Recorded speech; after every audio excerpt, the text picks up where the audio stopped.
Un gusto, una alegría saludarles a todos ustedes, apreciados amigos y hermanos que nos acompañan siempre aquí en su programa Lecciones de Esperanza. Quien les habla, su servidor Gabriel Moreno, orando mucho por ustedes y esperando que cada vez que nos acerquemos a nutrirnos de vida eterna a través de la palabra de Dios, eso no solamente alimenta y se siente el impacto de esta palabra poderosa en nuestra vida, sino que a través nuestro podamos impactar a quienes nos rodean y al mundo con el amor de Jesús.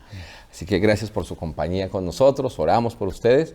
Y bueno, bienvenidos a un capítulo bien interesante, con muchas preguntas que nos llevan a reflexionar y muy seguramente creceremos bastante y entenderemos mucho de cuán grande es el amor de Dios por todos nosotros. Para esta ocasión contamos con la compañía, gracias a Dios, del pastor Jaisber Peñuela, uno de nuestros docentes de la Corporación Universitaria Adventista. Pastor Jaisber, gracias por la compañía, muy amable. Un gusto cordial, pastor. Muchas gracias por su invitación y gracias a nuestros amigos que en este momento se conectan y están aquí, atentos a la palabra de Dios. Así es, pastor. Estamos en un mundo y quisiéramos que todo fuera bueno, ¿no? Que la gente fuera amable siempre, que no hubieran peligros, que no hubieran desastres naturales. Siempre que surge eso nos asombra, nos duele y pues en el mundo ha habido muchas cosas últimamente que han generado muchas circunstancias. Y el hecho de que exista el mal hace que la gente se cuestione, ¿no? Y haga un montón de preguntas y han surgido un montón de hipótesis para tratar de explicar el por qué existe el mal, ¿no? Algunos dicen que siempre ha existido, porque para que exista bien tiene que haber el mal y que hay un equilibrio. Sí. Algunas teorías orientales, ¿no? Hablan también del yin y yang, el bien y el mal, y como que pues según esa teoría no se complementan y una necesita de la otra. Hay otras que vienen de los griegos, ¿no? Donde hablan de la caja de Pandora, ¿no? Que estaba y al destaparla, pues salió un montón de cosas malas de allí. Pero, pastor, qué interesante ver qué dice la Biblia, porque pues entendemos que quien creó todas las cosas es Dios. Es Dios, sí. ¿Cierto? Y pastor, creo que allí debemos dejar el fundamento para poder abordar la temática. Y el fundamento es justamente lo que dice el principio de la Biblia.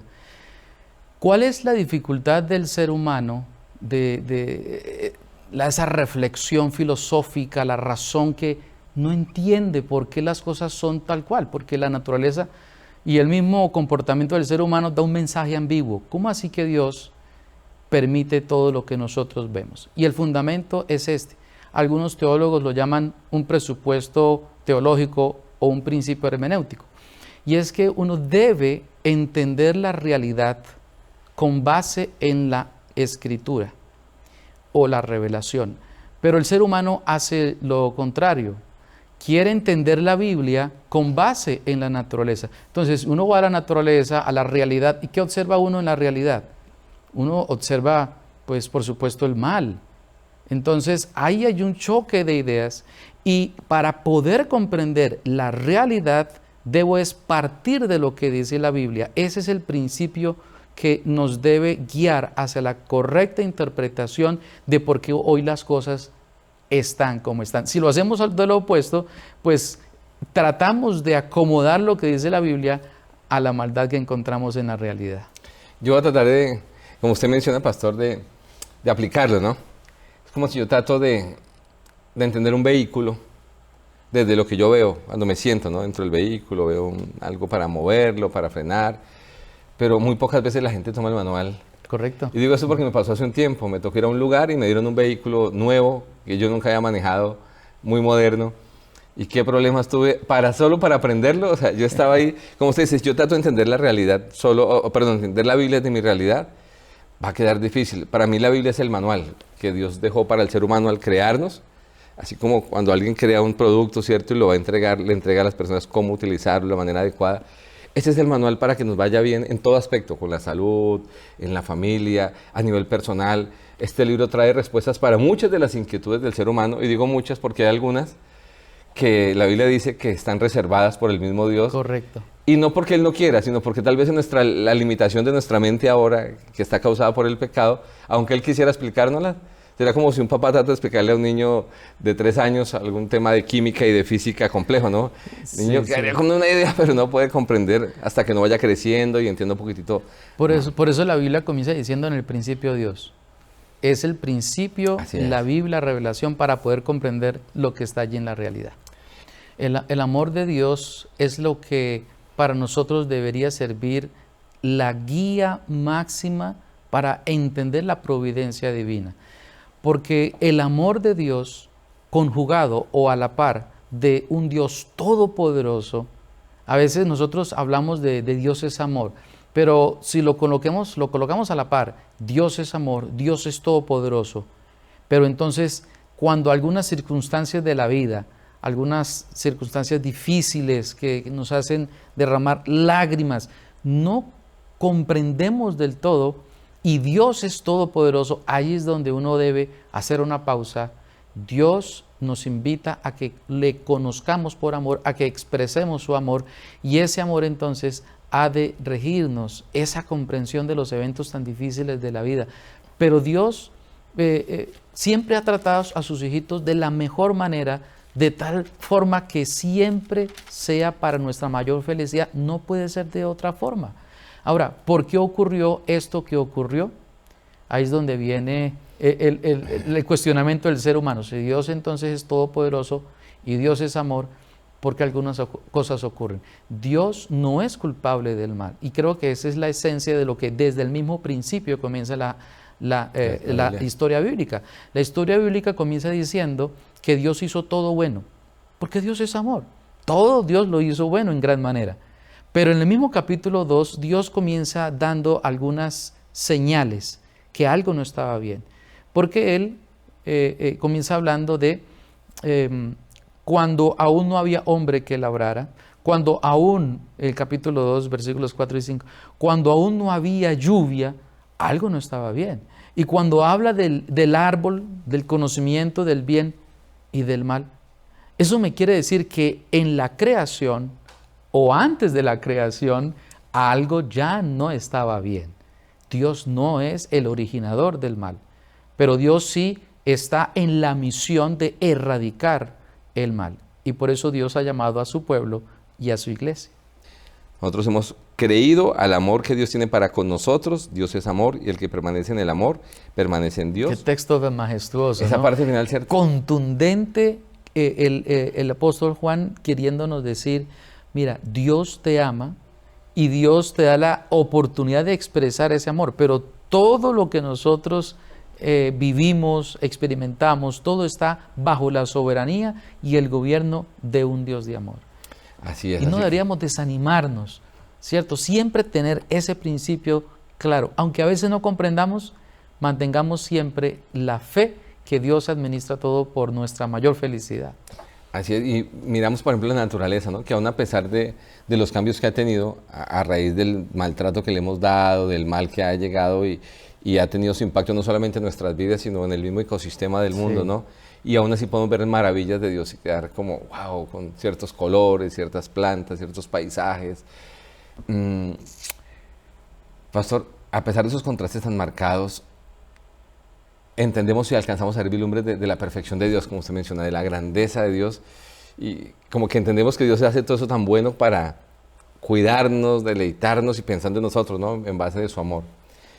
Y usted decía ahorita algo, ¿cómo poder encontrar en la Biblia o qué relación podemos encontrar en la Biblia entre un Dios perfecto, como usted decía, todopoderoso, un Dios excelso, y la existencia de Dios?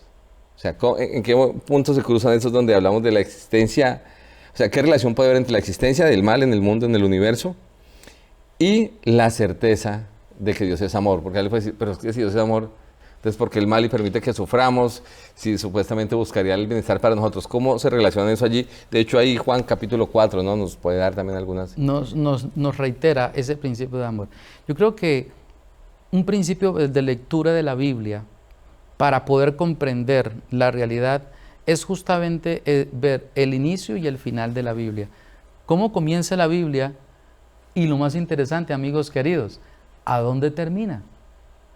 La historia bíblica la podemos comprender desde dos puntos de vista. Uno, desde el orden bíblico, es decir, como está en orden la Biblia, pero también hay un orden histórico previo, en este caso, a Génesis 1. Leíamos ahora en Génesis 2, mencionábamos que en Génesis 2 hay algo que no había del todo salido. En el momento de la creación es perfecta, pero Dios advierte a Adán y Eva, hay algo que allí no está bien. Ellos estaban ¿en dónde? En el Edén. ¿Y cómo termina la Biblia?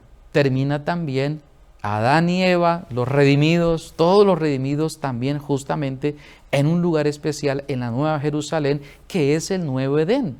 Entonces, podemos ver que a pesar que hoy hay maldad, muerte, no debemos atribuir a Dios que Él usa la muerte o que Él es el originador de la muerte, sino que Él está en la misión de erradicarlo, de cambiarlo, de destruir la muerte o de destruir al mal para que nuevamente el plan de Génesis 1 pueda instaurarse de nuevo y los redimidos disfrutemos por la eternidad en un mundo de justicia y donde no haya sufrimiento, porque Dios es amor.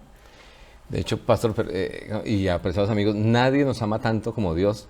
Nadie ha hecho tanto por el ser humano como lo ha hecho Él, aún a pesar de las malas decisiones que tomamos. El ser humano hace algo bueno por alguien, pero si la persona como que no corresponde con sus acciones, como que el ser humano dice, no, ya no le voy a ayudar más, ya le traté de dar una oportunidad, pero Dios, yo miro mi vida y no sé, quienes nos ven y nos escuchan, miran sus vidas, lo que veo es oportunidades en su bondad, del amor de Dios, ¿no? Hasta el momento nos acompañan esas oportunidades, buscando lo que usted menciona precisamente, la oportunidad de vida eterna. O sea, Dios tiene un plan para nosotros y hace todo lo posible para que ese plan de restauración, de erradicación muy pronto del mal y donde estemos con Él para el plan original de Él, pueda ser una realidad, ¿no? Justamente, pastor, aquí hay un tema muy importante, porque Dios tiene la misión precisamente de rescatarnos y evitar que nosotros pasemos por esos momentos difíciles. En este mundo realmente pasamos dificultades, pasamos aflicciones, pero tenemos un Dios todopoderoso que ha revelado en su palabra la manera, la forma, el momento en el cual nosotros podemos buscarle y ser consolados o evitar esa maldad. Viene a mi mente, pastor, que Dios no está en la tarea o en la misión de afligirnos. La aflicción, por supuesto, es un tema del mal, del pecado de este mundo, pero Dios siempre extiende su mano para levantarnos y evitarnos esas dificultades. Algunas dificultades tendremos por nuestras propias decisiones que experimentar. Así es, pastor, y en esas cosas a veces inconcebibles que encontramos en este mundo, inexplicables, increíbles muchas veces, aparece algo para mí es el origen del mal, ¿no? Porque, ¿qué nos dice la Biblia sobre eso, pastor? Por ejemplo, el libro de Ezequiel, capítulo 28, encontramos algo, o sea, ¿qué nos dice la Biblia como del surgimiento? ¿De dónde se da? Usted mencionó ahorita que antes de la creación en la tierra ya algo no estaba viendo. Correcto, pastor. Resulta que cuando uno lee la Biblia, uno comienza con la creación. Pero decíamos que también debemos tener presente otras narrativas bíblicas que nos presentan tiempos previos a la creación. En la narrativa profética en el Antiguo Testamento tenemos quizás dos pasajes claves en donde a través de una belleza literaria los escritores, los profetas, plasmaron allí una referencia a un personaje literal e histórico, pero en forma poética también haciendo alusión a otro personaje. Y usted acaba de mencionar el libro del profeta Ezequiel, el capítulo 28. Este capítulo podemos dividirlo básicamente en dos porciones, pero la más interesante es la que aparece allí desde el versículo número 12 en adelante, el versículo 11, 12 y 13. Y resalto el versículo número 13, donde dice aquí, en Edén, en el huerto de Dios estuviste, de toda piedra preciosa era tu vestidura. Y menciona allí las piedras preciosas de la vestidura. Verso 14, tú querubín grande protector, yo te puse en el santo monte de Dios. Note, pastor, que aquí menciona una palabra muy interesante, Edén, y luego menciona el santo monte de Dios. En la Biblia el santo monte de Dios, por supuesto, hace referencia a donde eventualmente se construyó el templo de Jerusalén, donde estaba allí la presencia de Dios, es decir, el templo, el santuario. Así, aquí estamos encontrando una referencia a un ser, o a un querubín, un ser angélico, que estaba en un lugar muy especial. Y ese lugar especial era llamado Edén. Muchos se preguntan, ¿será que era el Edén de Génesis 2? Pues bien, Este Edén no es el mismo de Génesis 2, porque aquí encontramos una referencia celestial, porque está hablando del santo monte de Dios. ¿Y qué pasó? Aquí está el gran misterio. Perfecto eras en todos tus caminos desde el día que fuiste creado. Es decir, este ser no es un ser divino, es una creación, hasta que se halló en ti maldad. El principio de la creación de Dios es que sus criaturas sean libres, moralmente libres, es decir, que su corazón, su mente, no esté subordinada o no esté controlada. Hay seres en libertad en todo el universo. Y esta narrativa justamente nos señala que es un misterio, porque es un lugar santo, perfecto, puro, pero donde sus criaturas tenían libertad. Y desafortunadamente este ser, este querubín, tomó la elección, y esa elección nos la explica también Isaías 14. ¿Cuál elección fue la que él tomó? Esa elección lo llevó a tener en su corazón maldad. Como vimos en Génesis 2 y Génesis 3, cuando repasamos esos capítulos, encontramos que este ser, como eventualmente lo encontramos, él quiso usurpar o tomar el lugar de Dios mismo, porque tenía estos propósitos que no eran propiamente los de la creación. Y entonces lo que encontramos es que esta maldad que inicia en el cielo, impresionante, inicia en el cielo, ahora se traslada a la tierra en Génesis capítulo 3. Y por eso hoy nosotros sufrimos por esta introducción que no es del plan original de la creación, como es la existencia del mal. Es esa característica del ser humano de siempre querer más. El pasaje paralelo de Ezequiel 28 es Isaías 14. Y dice justamente este versículo aquí, hablando, en este caso, en el de Ezequiel está hablando del rey de Tiro, aquí habla del rey de Babilonia, pero veladamente está hablando de este ser. ¿Cómo caíste del cielo? ¿En dónde estaba? Estaba en el cielo. Versículo siguiente, 13. Tú que decías en tu corazón, subiría al cielo, es decir, él estaba en el cielo, pero quería ir aún más alto. En lo alto, junto a las estrellas de Dios, levantaré mi trono y en el monte del testimonio me sentaré. Es decir, el orgullo, la vanidad, el siempre querer más es un indicativo que algo no está bien. Dios quiere de sus hijitos que seamos seres humildes, que demos a Dios lo que es de Dios. Y por supuesto, que manifestemos ese amor de Dios a nuestro prójimo. El hecho que este ser inició esta rebelión, porque es una rebelión en contra de Dios. Así es. Rebelarse en contra del Creador.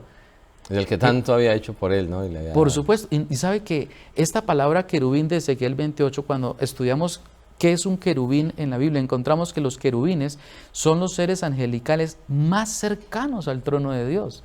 Siempre están alrededor y con el trono de Dios.